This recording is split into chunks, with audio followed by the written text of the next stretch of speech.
Boss, Rocky Boy! Nandito na yung babae.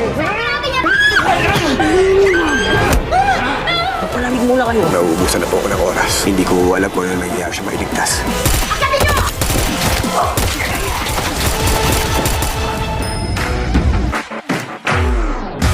Dumating si Dimple sa bahay ni Rocky Boy at agad siyang sinalubong nito ng tuwa. Nagpakita si Dimples ng lambing, ngunit naging agresibo si Rocky Boy. Bigla itong kumuha ng pamalo, ikinagulat ni Dimples. Walang ganoong usapan sa pagitan nila, kaya pilit siyang lumabas. Ngunit pinigilan siya ni Rocky Boy at itinulak sa kama. Nakahanap ng pagkakataon si Dimples at nasipa si Rocky Boy, dahilan upang makatakbo siya palabas. Ngunit mabilis siyang nahabol ni Rocky Boy at muling pinigilan. Dito, walang awang binugbog ni Rocky Boy si Dimples hanggang sa mawalan ito ng malay. Sa kanya ito pinagsamantalahan. Samantala, kinausap ng isa sa mga kasamahan ni Tanggol ang grupo at ipinaalam na hindi nila inaasahang ang kanilang tinulungan, si Mauro, ay ama pala ng isang pulis, si Ponggay.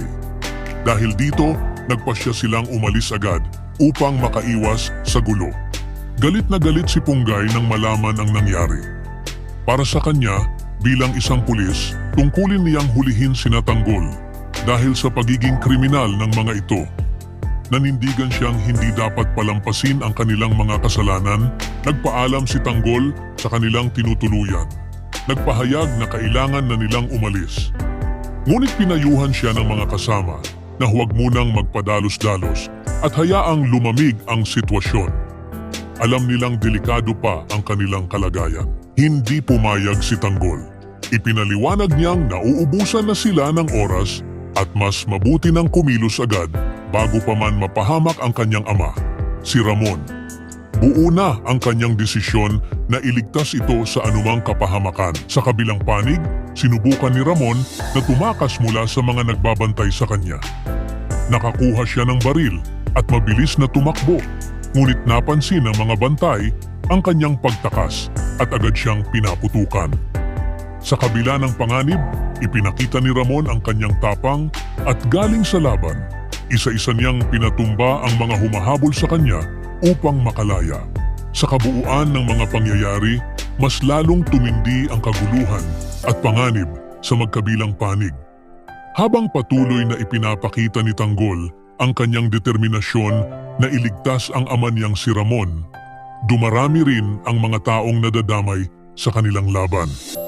Si Dimples ay muling biktima ng karahasan, samantalang si Ponggay ay nahati sa pagitan ng tungkulin bilang pulis at ng emosyon bilang anak ni Mauro na tinulungan ni Tanggol.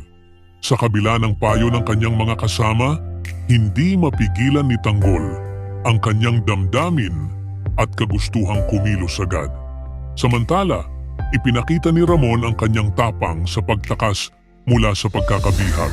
Lahat ng ito ay patunay na sa gitna ng digmaan ng hustisya at paghihiganti, bawat isa ay lumalaban para sa kanya-kanyang panig ng katotohanan.